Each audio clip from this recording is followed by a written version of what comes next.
Hi, and welcome to And So Much More. My name's Cammie Smith, and I am here with an amazing group of women who serve in our local public schools here in Lynchburg. And we want to have a conversation today about our adolescent mental health situation that we have, not just here in Lynchburg, because some of you have served in other divisions, correct? Yeah. We just want to shine a light on what our kids are really experiencing. And a lot of times, you know, things come out at school that don't come out at home. And just to have a glimpse of where this mental health dial is falling and maybe what we can do about it to help these kids to be successful long term. And so I've got Nakia Brown, Shannon Fisher, and Whitney Boyd from Lynchburg City Schools, and specifically Dunbar Middle School. But Whitney, you say that you're kind of division wide. Yeah. Okay, so you probably get a glimpse of the differences between the various schools. Is it just middle school, or is it? Nope, I serve pre-K all the way through our high schools. Ooh-wee, okay. That sounds like a lot. But we'll start with you and work our way down. Tell us a little bit about your role and what is it that you do in the local schools. So I'll try to keep it's a lot of things, but my official title is Coordinator of Family and Community Engagement. So community engagement and family engagement are kind of their own islands unto themselves. Community engagement is more so just partnering with the local businesses, churches, community groups to either come in and offer support to the schools, resources for the schools, speakers, people, things like that. Family engagement is more of the, how do you engage your families? What kind of supports can we provide for our families at the various levels? And then there's a lot of event planning, coordination in between the two roles as well. That sounds fun. Yeah. And what about you?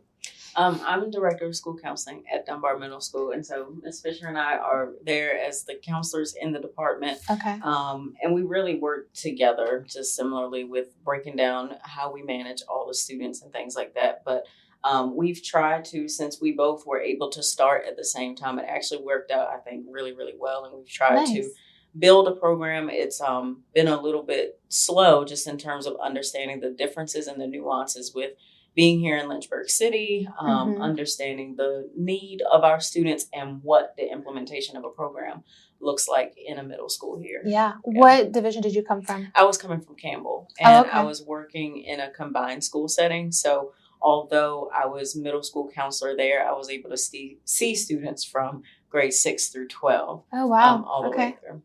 All right. Awesome. And Ms. Fisher? I'm Shannon Fisher, so I'm a school counselor at Dunbar as well. As Ms. Brown said, we do try and ensure continuity of care for our students by using caseloads. So she serves students with last names A through K, and I serve students with caseloads L through Z. Okay. But because we've been able to function really well together as a team, being seasoned and having come from separate divisions, we do work with all students as needed, depending on what makes them most comfortable or depending on who's available at the time.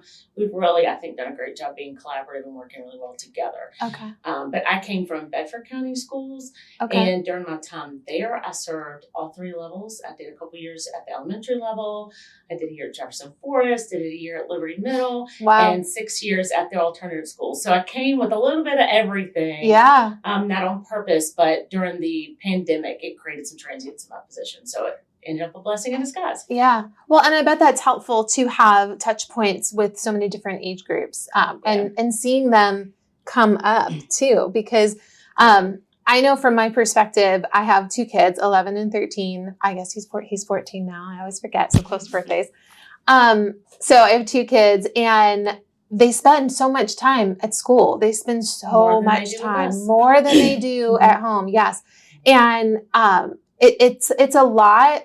I want parents to be able to hear kind of your perspective of what you see happening in schools, and maybe even eventually how parents can be a better support, how our local health system, how we can be a better support. And then also you think about the law enforcement component. If it gets to that point, what does that level of support look like for you guys? So just to start really high level, tell us what is the role of school counselor? And anybody can jump in. But, I think when I was in school, my counselor was more of like an academic counselor. And it was like periodic check-ins on what are your goals? Where do you want to go? But now, I know both of my kids have relied in some cases heavily on the school counselor with just situations at home, situations with friends at school that got a little touchy. And it's been such a great resource. And so you all juggle a lot. So what is the role of the school counselor? So the school counselors, we do have 3 domains that we typically try to explain as far as how we serve students. And that's academic, and then there's personal and social, emotional, and career. And again, sometimes what that looks like varies, again, certainly from level to level. So elementary, when you're talking about careers or you're talking about the academic, that's going to look different with their discussions with elementary students. Yeah. And it's like, introduction to careers and opportunities and things out there. Once you hit middle school where we are, we're still talking about those kinds of things and also trying to support students in not just introduction, but making decisions and how now your academics are also impacting the paths that you might choose as you move forward. And then that becomes even stronger once you hit high school, which I think a lot of people are more familiar with that previous model of school counseling where it was more guidance focused and related. Yeah. And so that's where a lot of times the high school focus is dictated, unfortunately, because of the nature of the academic component and coming into place with that. So similarly with the personal and social emotional, that's still going to look different from level to level. One of the things that I really enjoy the social emotional teaching component when we get opportunities to teach students, not just one-on-one when there's like a personal issue or conflict, but we can go into the classrooms and do a lesson. And we're talking about things like even still and kind of in the vein of what this conversation entails, what are we seeing? So, there may be in our minds, like generational differences between what respect looks like between a student and a teacher. We had our ideas, but now students have a different idea, and so we still can go in and teach or talk about that. And again, specifically also, what are the cultural norms? Because it's maybe not the same. So we still do have to give definition to these things and what that looks like in differing environments. Okay. So the role of a school counselor is to support students in all in all 3 of those areas specifically, specifically. That's no small task. You mentioned that there was a time when we perceived a school counselor as strictly academic. Yeah. And I have those memories as well. I met with my counselor once a year and we checked off what I was taking, and she asked me where I was going to college, and that expectation is still present. So we've only had tasks added to us rather than taken away from us. Yeah. And I've heard other school counselors, I'm kind of stealing some language from some coworkers, they refer to us as the junk drawer of the school. So we have a lot of hidden work that may not be easy to explain or define, but it's an addition and not in lieu of what you remember a school counselor being like when we were kids. Yeah. So not to put you on the spot, but what are some of like the out of the box things you have found yourself doing? Like thinking about that junk drawer, like what are some things where you're like, that's not how I saw my day going? We've done everything from being down at the football field with a kid to giving them a new pair of pants because they've spilled something in their lap. And it ebbs and flows. It just depends on the day and the pulse of the building. Well, and you think about those moments, even just specifically like spilling something on yourself, like at that age group with other kids, I mean, that's got to feel like immediate target on your back. You're immediately embarrassed. And that's more than just providing a pair of pants. You kind of got to walk that kid through like, this is okay. Like, it's fine. Like, no one's going to see. You have to like, I guess maybe address their fears. And so it's so much more than just giving them a pair of pants. Image is important. Yes. I was literally with someone else's support. We were doing hair in my office yesterday. The student felt like they were having a bad hair day. And so then to deal with that. They were out of dress code because they had a head covering. And so then we have to deal with how can you continue to be here in the building, not be in trouble, but also feel like you're ready to. Okay, I don't know why that's making me emotional. Just thinking about, probably because I think of my own kids and how, I love that there's that level of care put into what they're going through, because, we've all been there where nobody you're wants like, to have a bad hair day. No, and it seems so like trivial, but especially for kids that age, like it's not. Well, and news travels faster than ever. So when we were kids, you could have a really embarrassing day, Yes. and Everybody knows about it. Later, it was kind of done and moved on from. And now it takes 20 minutes and everyone knows. Oh, I hate and that. there's a lot of things happening to try and slow down the travel of news with the Yeah. off and away policies in terms of cell phones and things like that. But kids are so adjusted to instant gratification now, and how quickly we can get information and how quickly we can get our needs met. And it just makes it really hard to be a kid these days. So hard.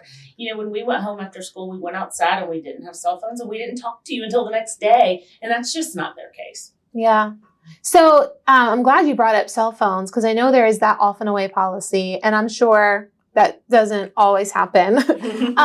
So how have you seen just the impact of devices in school? Whether it is even like, I know they get Chromebooks. So like having access to the internet on a Chromebook, like that's a lot to entrust really any adolescent age with. But then cell phones too. How are you seeing that impact? So for me, I have virtual students. So a lot of times what parents will say is like, hey, can you block YouTube, or can you block this certain site? Because I have requested that as a parent. So on my end of the world, it's more of not so much of the cell phone, but more of like that Chromebook technology internet piece of if you're supposed to be doing an assignment or you get irritated with, and we've done it too. We had to close our laptop and take a break and walk away. Yeah. Well, like you said, they're adolescents. Like, I'm just going to get on here and watch this video that I want. And then the next thing you know, 3 hours are gone and you didn't go back to your assignment. And so parents are like, well, how do we keep them on track? And so the challenge for me, they're not in a building. Like, I don't see them every day. They're not with me at a facility. And so the communication between me and my parents has to be a lot stronger, because it's more of a just send me a text, pick up the phone call, or pick up the phone. And so a lot of times I'm blocking stuff that they can't access or shouldn't be able to access. And not because it's a bad website. It's just we have to be able to cut off all of the distractions. So when you're at home, you're literally sitting in a big distraction. You're in your house. You're you're in a comfortable space. It's just you. Imagine. And so being responsible for somebody who is not directly in front of you, that's got to feel a little overwhelming. It's interesting. Very interesting. Yeah. What about you guys? I think, I don't know, I'm trying to think of it. Again, obviously so different, because that is how they are getting their education, and they don't know like the paper pencil, like when we were in middle school and you had to write your first and last name and your like, group and the date, and you had to write, it had to be, top right. I can like see it in my head. Yeah, it had to be at the top right. And these students, so I think about like even when debit cards became more popular, and there were all the conversations about managing money differently, because it could almost in a way seem off and away. And sometimes I do still think, even though the students are used to it in a way that we were not, I still think there's still this little bit of a distance sometimes, it feels like, between them and their work and their education and their what they need to access and how they need to be sometimes accountable for things like these. They can check their grades anytime. You can see them. They don't have to wait for a teacher's red grade book and go try to like sneak and look at a line and find, or like, hey, can I see my grade? And we got to cover up everything. You can literally go. But we find that that's something that we have to teach a lot. Like, this is something that you are accountable for. This is how you log in and see on this platform what your current grade is. When report cards come out, this should not be a surprise to you at all, if ever it was to anybody in time. So it's just an interesting thing of still teaching the skills, because this is, the Chromebooks, which I think that the division has tried to emphasize more this year, especially with our middle school students. This is an educational tool. And so I've explained it to a couple of students, just like if you had a textbook and you had to turn that textbook in at the end of every year, this is essentially Yeah. your textbook and how you manage that. I definitely love the off and away for students. Unfortunately, yes, no, it doesn't always happen as it should. But again, I think it just helps to have students to try to retrain themselves to focus and what is the importance of what we're here for, and to value the work. Yeah. Mm-hmm. You know, it's such a weird, I think about the comparison of at home and devices. You know, this is a lot of times how they are socially interacting with their friends. They're playing games online, or for a while there, my son was like Zooming with his friends, like constantly. And so, you know, you want to limit screen time because you want them to get outside with their friends. But you have to factor in that this is a part of their social connection. And that's difficult for me as a parent. I can't imagine what that is like in the school setting when it's an integrated part of their learning plan. And yet you're also like, but push-pull. It's a blessing and a curse. Yeah. Now, granted, I haven't worked in a high school in 4 or 5 years now, but I've actually heard that kids aren't in a hurry to get their driver's license like they used to be. Like that used to be such a huge deal for I had like us. a countdown. And for them, they have access to each other all the time, so they don't necessarily need to drive to their friends. And that's not the case for, you know, the entire population. But I do think there are kids that are like, I'm not in a huge hurry because I have the connections that I need through gaming. That's definitely a very big and present thing for children now. The technology is a blessing and a curse, because there are times where, with my own kid who's middle school aged, he has ADHD, and if he forgets to turn something in, we can take a picture of it and upload it in Google Classroom. So nice. And it's been turned in before the end of the day. So there's some advantages. And the reality is that technology is going to be a present part of their workplace, their home life, their friend circles. Yeah. So they're going to have to, at some point, learn how to navigate it and manage it. Mm-hmm. But a lot of times that evening time feels so quick, and we're always so hurried as families. Even our well-adjusted families we got 5 minutes to eat, and then we got to get to this sport, or we got to get to this event, and then we've got to get in the bed, and then we've got to get back to work. And so we're almost, no matter, how well-adjusted the family is, tasked with supporting families with that social-emotional piece when it comes to technology. Yeah. It's just because, in a two-parent working society and with the demands of school and the demands of work, we sometimes just find that even with our own children, we're doing all that we can. But so true. I've asked my own child school counselor to help me with some of his emotional social-emotional skills. Just because I gave it everything I got, but I ran out of time. It's true. And it has to be a partnership. Yeah. Just again, kind of revisiting the amount of time that our kids are entrusted with you guys versus with us. I feel like there could be and there should be more of a partnership, and just like probably shared information. And it probably is just parents even knowing to reach out to you and seeing you all as the resource that you truly are. So kind of to touch on that, what are you seeing? Obviously, no names or anything, but what are you seeing as the most biggest issues or I don't want to say issues. I don't want to imply that like kids have issues. I have issues. But like, what are you seeing when it relates to like the mental health of this particular generation? So I would kind of, to their point and Shannon's point specifically, when it comes to technology and social media, it's a different social, like it's different from how we grew up. Yeah, the landscape is we totally grew up different. Outside. You didn't come, don't come back until the street lights flicker. Yep. You had, not that neighborhoods are any more or less safe, but like you were just outside. Like your parents weren't trying to figure out where you were. You didn't have to share location. And so I think, at least for me, I feel like the education system, just like, law and government, I think we're struggling to keep up with how quickly, what the social component of our students' lives look like. And I think for parents, and I'm, this is going to be shared all over. I'm 36, and there's still stuff with technology that my nieces and nephews like, hey, I'm like, what is that?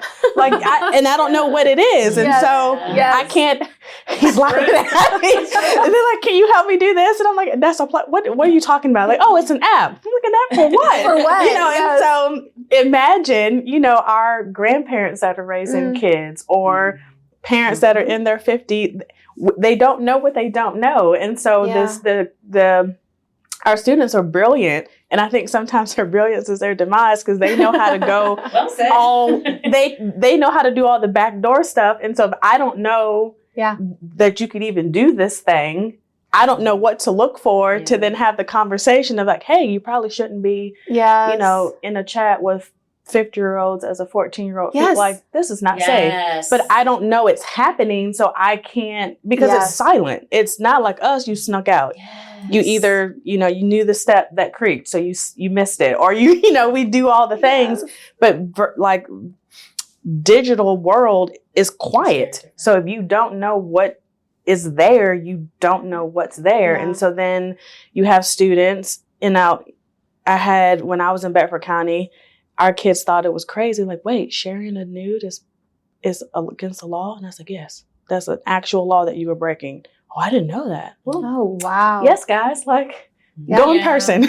Like, stop sharing things. Yeah. And I think it's just a lack of the education is lagging behind the amount of access that students are having. Well, and then the parents, we're older, so some of the stuff we don't even know that you can do. And so, and then they get hurt. Like, that's how you get the students are like, oh, this situation happened. Protect them. Right. And so it's almost like we can't, we feel like our reach isn't far enough to all the places that they're getting to. Like, you don't know until they're hurt, because that's when it comes to the surface and they want to talk about it, or you need to intervene. And that's so unfortunate. And I think about what you even said about like sharing nudes. I feel like that's happening younger and younger and younger. And you would never think to have some of these preemptive conversations with such a young person. But it's so important to talk about at home for sure. But also I think it sounds like you guys are having these conversations already at school. And so maybe that's important for parents to know if they don't already. The partnership that's happening here, like they can and will be having these conversations at school. And so it's just important to talk to your kids about the things that are happening, really, and probably younger than you think. Younger than you think you need to start. I think a lot of what I feel like that I've seen a certain significant increase in over the last several years is students dealing with anxiety. And I think that the, like you kind of what you were saying, like the social construct that they are living in that's different from what we had is impacts that. And don't necessarily, obviously, like you said, it's a tool, it's a blessing and a curse. Don't want to make it the enemy, but technology certainly has a role in that. And how students connect and relate. And again, it's already such a interesting developmental time, and like we were talking about, gaining that independence and that personal identity, and what do my peers think about me, and what they think about me starts to outweigh what my family thinks, and that that importance. So I think it's just really challenging for them to figure out sometimes with all the opinions and all the voices, because there is that added layer of the access to more. And it's beyond just their, local social group. And so then that can be very intimidating and overwhelming. And so I think to kind of put it just that little bit or whatever, I would say that I think that's a lot of what we're seeing, and students having to navigate the world with some additional things impacting that. I mean, our minds, in my opinion, our minds are not meant to take in the world. Our minds are created almost like at a community level. Like, here's what's happening in my family. Here's what's happening with my neighbors. Here's what's happening in my community. And yet, when horrible things happen all around the world, we know about it almost instantly. And that's a lot for me to handle as an adult. I can't imagine every time there is another tragedy that I learn about online, I know that I need to be really intentional about talking to my kids about that, because it's a lot to hold space for as an adult. And I just can't, I don't want that for them, but it's there and it's accessible, and I'd rather them hear about it from me, I think what I tend to experience with students and how it impacts them during the instructional day is how distracting it is, even with an off and away policy. If you think about it, when you're having a face-to-face conversation, if you say something to someone, you witness and see their reaction right away. However, with the internet, with your computer, with your phone, there's a delayed response. So it gives you a bit of courage, essentially. You're not face-to-face. So you may say something that's a little more reactive or a little more impulsive. Whereas when you see that person directly beside you, you may use a little more tact or a little more reservation. Yes. And so a lot of our children are on these massive chat groups. If I could give any advice to a parent, it would be search your kid's phone, search your kid's phone, search your kid's phone. Yeah. Because when we give them independence, it's a difficult thing for them to manage. Even if they're a great kid, it can be a hard thing to manage.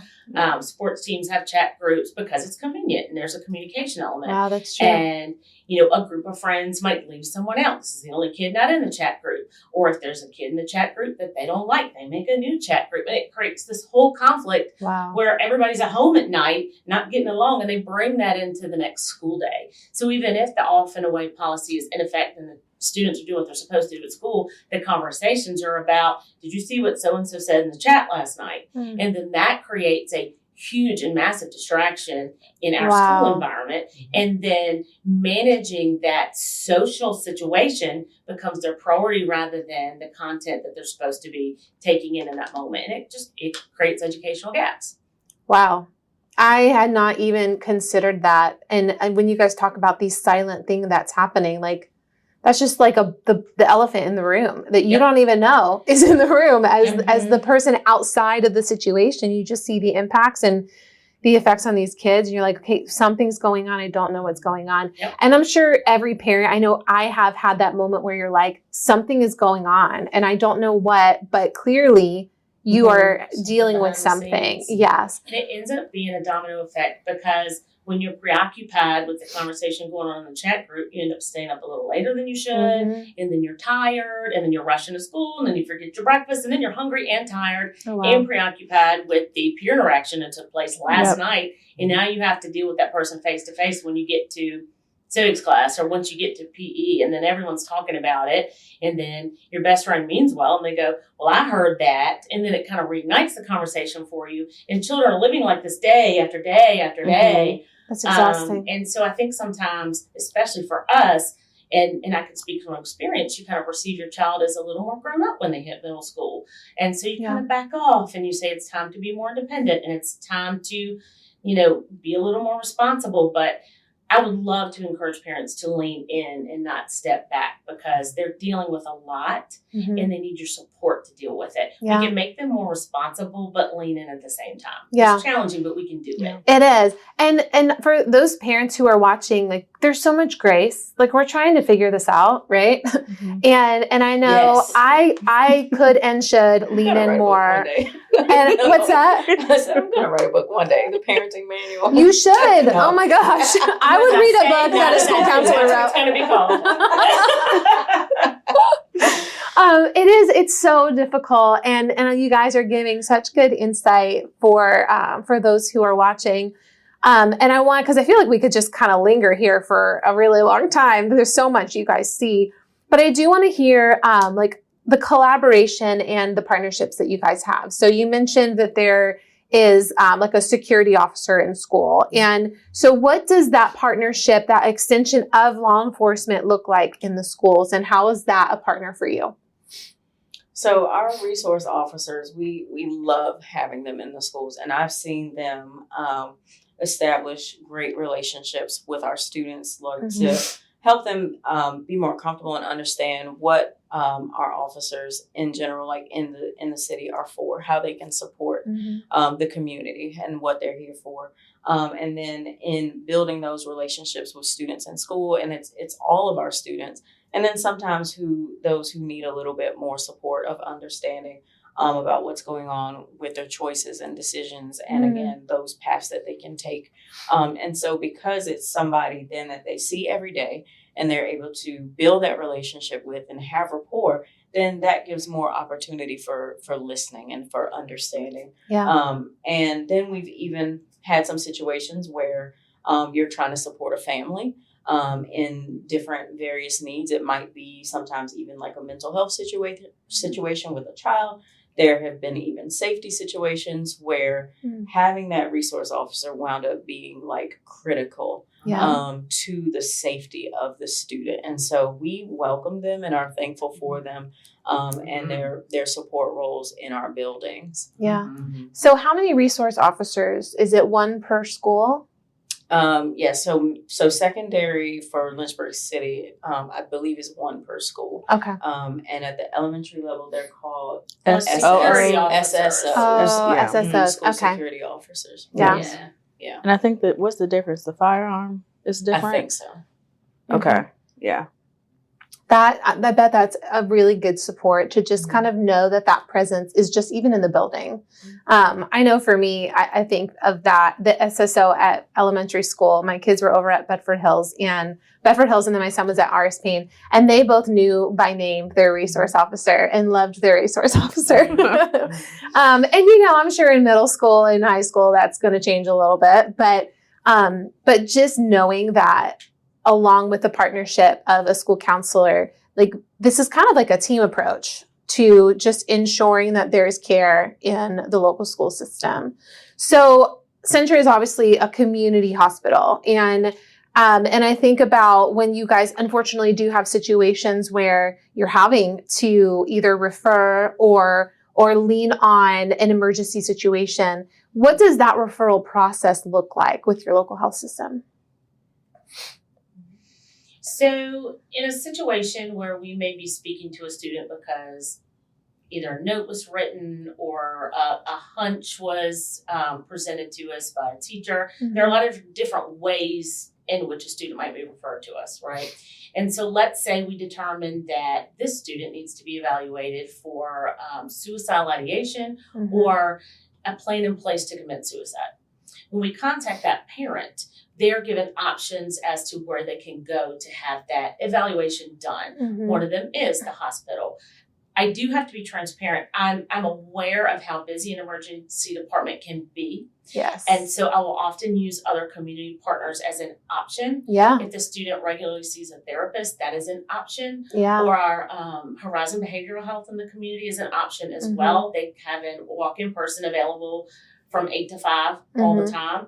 And once we determine or mandate that conversation, an attendance note is required in order for that child to return to school. Okay. But a lot of times where the partnership truly takes place is if that licensed person says, let's admit the child. Let's admit the child to the hospital for a stay, where they have intensive family sessions. Sometimes there's a psychiatrist that makes a recommendation for medication. There's a small group that takes place, and they stay overnight at the hospital. When that happens, I certainly think there's a goal of communication between us and the hospital. Yeah. But during the school year, the reality is there's sometimes not even a bed available for a child. It's true. I have a child that is staying at Roanoke this week because Christ 6 is full. Yeah. And so that does create a natural disconnect. How busy we've all become as individuals essentially means that our holistic approach is our goal, but not always something that is fully implemented. Yeah. So typically what happens is when they return to school and we're having a conversation with the parent, we request the discharge documents. Gotcha. That gives us just a scope of the notes taken by the doctor, how those conversations went, and what they recommend for the child moving forward. Yeah. And then that way we can mark the attendance as excused as well, not unexcused. Yeah. And unfortunately, academics are not prioritized at that time, so they miss a week of school typically. It can be anywhere from 3 to 7 days is usually the length of stay. And then that way we can allow the child to have that many days to make up their work. Yeah. So it's that domino effect I talked about with cell phones. You come in sleepy and hungry and behind because you're distracted. Their mental health needs, when they reach that level, impact them in the same way. Because at that time, academics are secondary. So you do end up a week behind. Yeah. And sometimes that's where that anxiety that Ms. Brown mentioned spirals out of control, because not only did I have a need, and essentially strangers are the ones providing that care for me, but then I come back to school and I've missed a week of school too.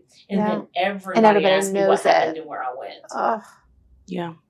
And then our SROs are also parts of our threat assessment teams as well. So it's a school administrator, school counselor, school resource officer.